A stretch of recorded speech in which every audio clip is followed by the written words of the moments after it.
Assalamu alaikum guys. Today's Saturday the 18th of January 2020. God, this month's nearly gone. Hope you guys are all right. Enjoying this cold weather.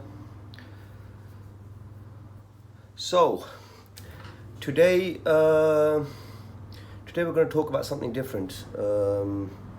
Something that really affected me yesterday, which was Friday the 17th of January 2020. One of my uncles passed away in Ilford, and we were there for the funeral, the janaza, and basically it was a normal funeral. You meet up at the mosque, you read your salah, and then you do the janaza, you read the janaza, and then you take the body to the graveyard. So everything was normal up until then. Now we've arrived in the graveyard, everything was normal, waiting for everyone to turn up, and then we're expected to carry the body from the hearse to the actual burial location. So pulled out the coffin, all of us helped carrying it, carried it right to the grave, and then they decided to take the body out of the coffin.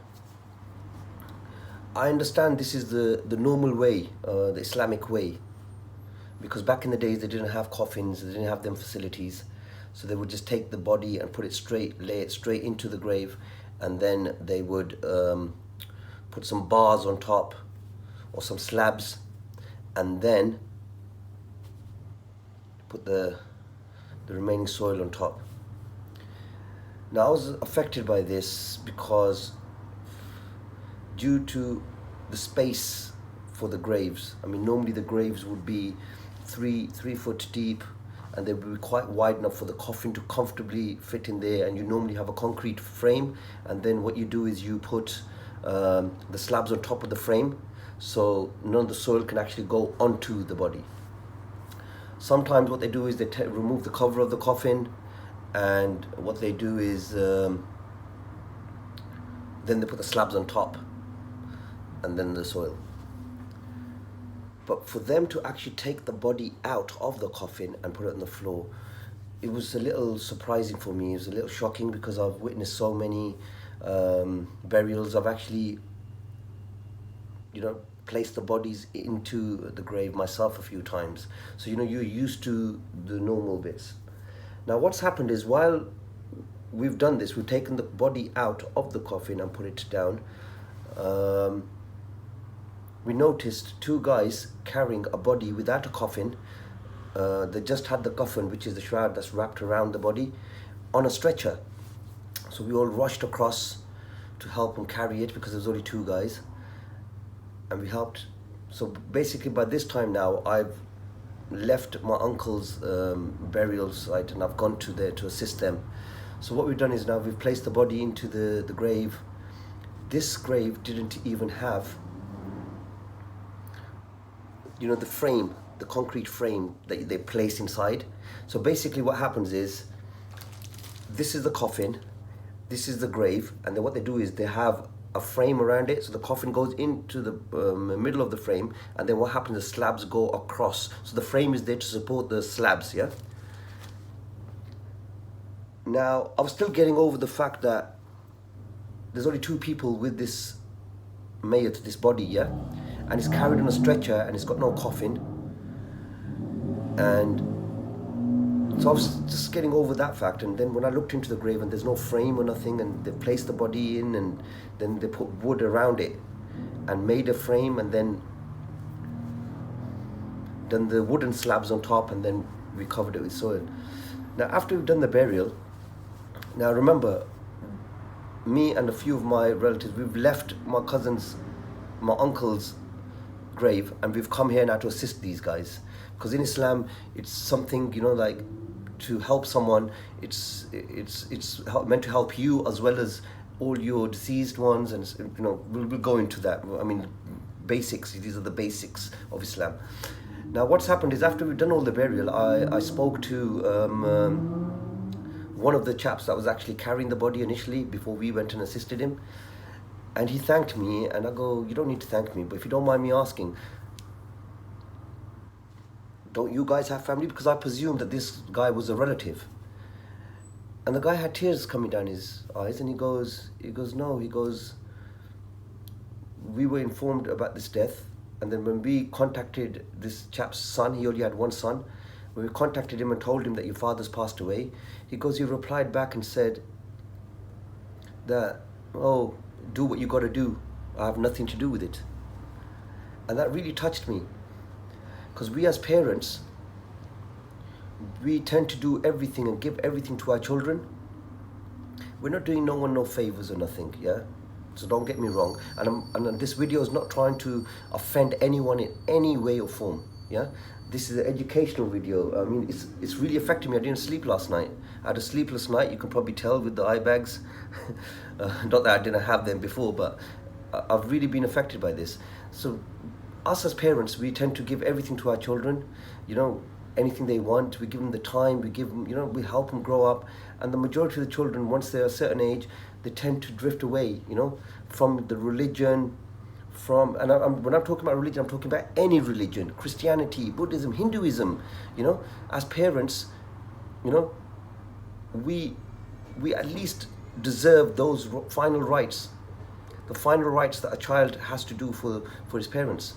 I mean, me, as a father, and knowing that the only guarantee we have is death in this world. There's no other guarantee apart from death. That's the only guarantee we have, that every living soul has to taste death. Now, I put myself in that situation, and I know how I treat, and everyone who knows me, all my friends, my family, they know how I am with my kids. I give them anything they want. And to be honest with you, I sometimes relive my childhood through them.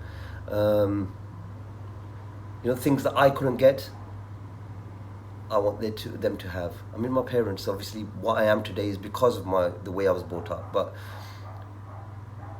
I remember there were certain times when I couldn't ask for certain things, and it's not only that I knew that I was not going to get it. It was the fear of asking. Whereas my children, and everyone who knows them, who knows me, they can come and ask me for anything and I would get it to them. And sometimes, yes, it works against you because you're just digging up a hole for yourself, and then later on you won't be able to, children get used to getting whatever they want, and then when you all of a sudden stop it, it affects the kids because you've just spoiled them. So I understand all that. We're not talking about that. What we're talking about is that, and then if I was to pass away, and when I pass away, and my children are there to give the last rites. In Islam, the eldest son is meant to put you in the grave and read all the rites. All the loved ones are meant to be around you. They're meant to turn around and, bury you, and then do the prayers, and need to attend the grave just to remind you, remind them about death. It brings you close to death. So it's a reality that you need to understand. Now this chap, and again, I want to clear up that I'm not trying to offend anyone.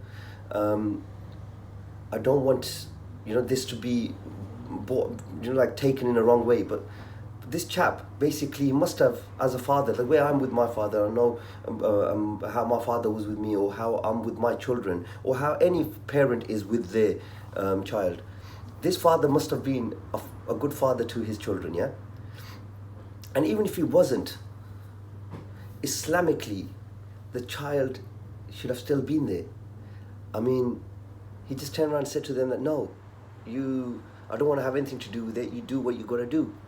I mean, in America, I heard a few months back, some children, they wanted to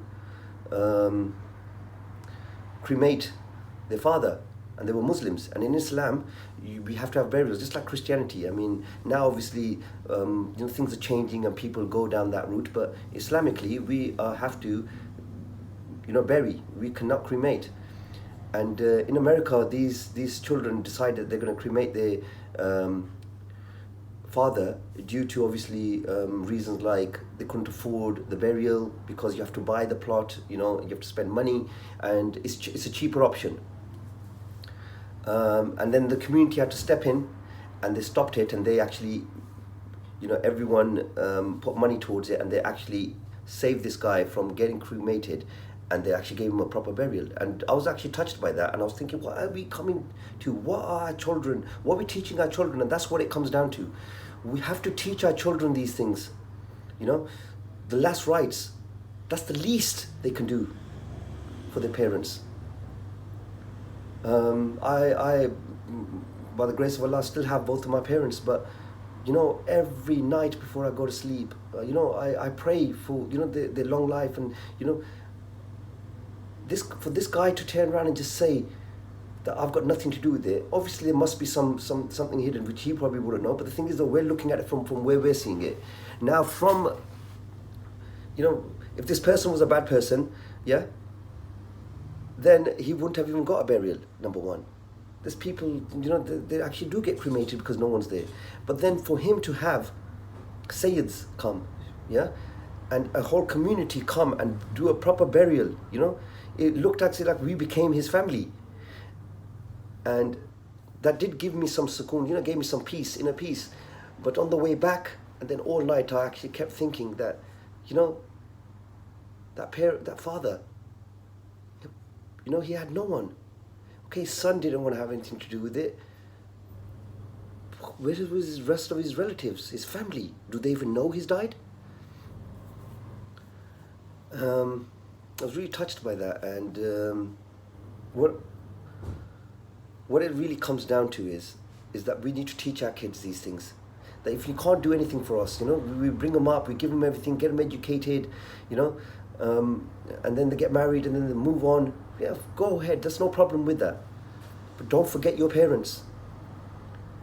Your parents are the reason you are here. And if you don't give your parents time today, then don't expect your children to give you the time when you're gone. And I'm sorry, I'm all over the place. I haven't slept all night, and I had decided while we were doing the burial, when as soon as I saw the tears coming down the guy's eyes, yeah, and I hope, may God bless every single person, that helped in the burial, and I hope, Allah forgives the sins of every single Muslim brother and sister, old, child, anyone that's passed away. May Allah forgive them all their sins and grant them the highest of Jannah. But it's really touched me, yeah. It's really touched me, and the purpose of this video is that we need to take a lesson from this, learn a lesson from this, and the lesson is that we need to teach our children these things, because if you don't teach them these things, you can't expect them to just know this. Obviously it's common sense that your parents died, you're going to be affected, but everybody has a different way of dealing with it. I'm not going to say for one moment that the son was not affected by it, but the son probably didn't know. He probably didn't know who his father was. So we need to understand that, he needs to turn around, and we need to teach our children, the rights of the parents, that if you can't do anything else, at least do the burial rites, In our community, we've got a really good community where, there's been deaths here in Luton where, people have come over here and they've got no family members or nothing, and, the community's got together, done a good burial, funeral service, and then actually sent the bodies back home as well, and sent some money, to help the family out. But the way I saw this one has really been affected, and I might actually add a video,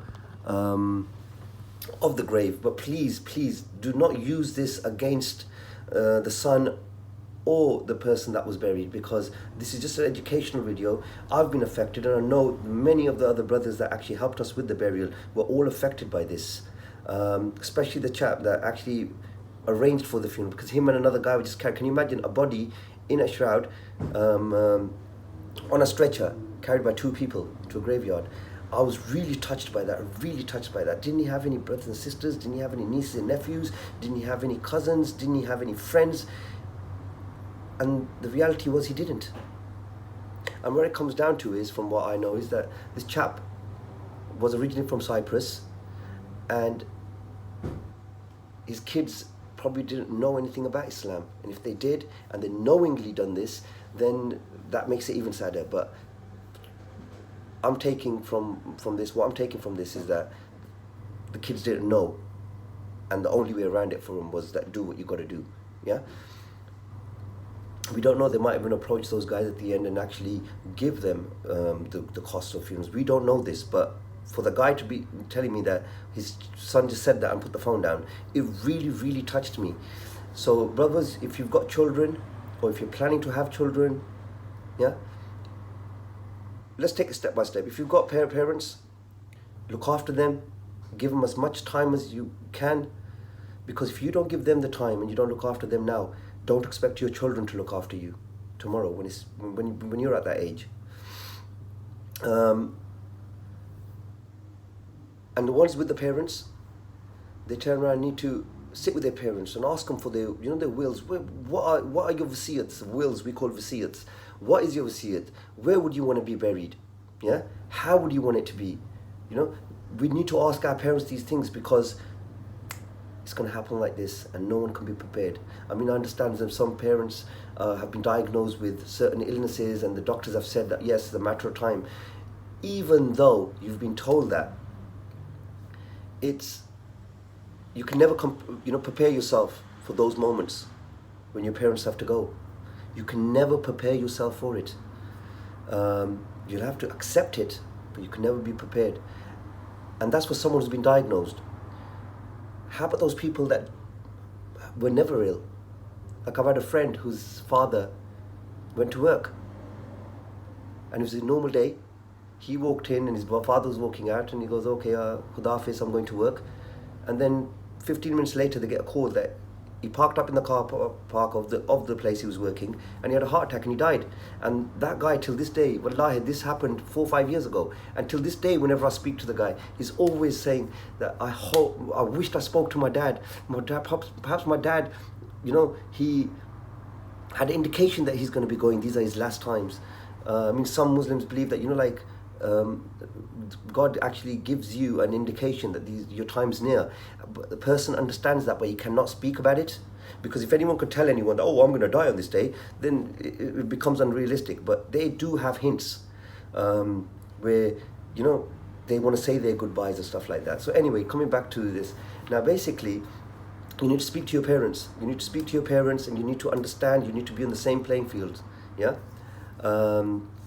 You need to also turn around and get involved, get your kids involved when there's a funeral. I remember the first ghusl is a washing of the body. We Muslims, as Muslims, we have to wash the body in Islamic way, and then you cover it in a white cloth, which is a coffin. The first time I done it was with one of my cousins. He was a young guy, and when he died, I was actually involved in that, and I did not sleep for months. Because I had to keep, it kept replaying in my head, and I've never been in that situation before. But then over time, you become immune to it, because when you start seeing things and getting involved in things, and then I've been involved in ghusls, which is the washing the body, and burials. And like I said, I've put numerous bodies in the grave, where families, the sons have actually asked me to put the bodies in the graves because they've known how close I was to their father. So, you have to respect that. But so get your kids involved in this. You don't have to just turn around and put a 13-year-old and so I'm talking about, like when you're like 16, 17, you're mature enough mentally, you don't have to touch the body, just stand there and watch so you know the process. Because once the older generation that are currently doing this, once they're gone, the next generation has to start doing this. And if they don't know anything about it, then this process is going to stop. It's going to stop there. Then who's going to give us a wash? Who's going to wash us? Who's going to prepare us for the burial? So we need to get our kids involved in the community. We need to get them involved and take them at stages. So first they can just watch a few times. So they get the mind, body starts accepting that this, so once you do it 2-3 times, you know the process. So your mind accepts it. So then you need to start bringing them closer where they can hold the water and, the jar of water and start spilling the water. They don't need to touch the body. Once they're past that stage, then they can actually help in washing the body. and then wrapping the body with the white cloth, the coffin, and then actually preparing it in the coffin, and then taking it and actually coming into the putting it into the grave. So we need to start teaching our kids this. We need to start teaching our kids about death, what the kids can do. There's certain people out there that believe that no, once you're gone, you're gone. No, you can plant a tree. Plant a tree if you can't do anything else. So when you're gone, or your parents are gone, anyone that sits under the shade, whether they acknowledge that this tree was put by someone or not, God is watching. So God will, you can still turn around and help the deceased after they're gone. You can still read, pray for them. That's the, this hadith is saying that, this, if you can't do anything else, plant a seed. Perhaps that seed will grow some fruit or tree to give someone shade, or little things like if you've got a well back home in Kashmir, they've got wells, yeah. The people that can't afford the motors and stuff like that. So even if you were to put a casing over it, it's something that would make help the community. So basically, those things will be carried forward and would help you in the hereafter. We as Muslims believe that when you die, when this life ends, this life is a temporary world, yeah. It's a temporary life, and then the hereafter, after death, that is eternal. So if you're a good person, you'll live a good life in heaven, and if you're a bad person, you will get punished in hell for a certain amount of time, and depending on what you've done and all that. So that's a totally different subject. Again, I don't want to offend no one in any way or form. So if anyone's been offended, I'm sorry for that, but I'm really been affected by this. So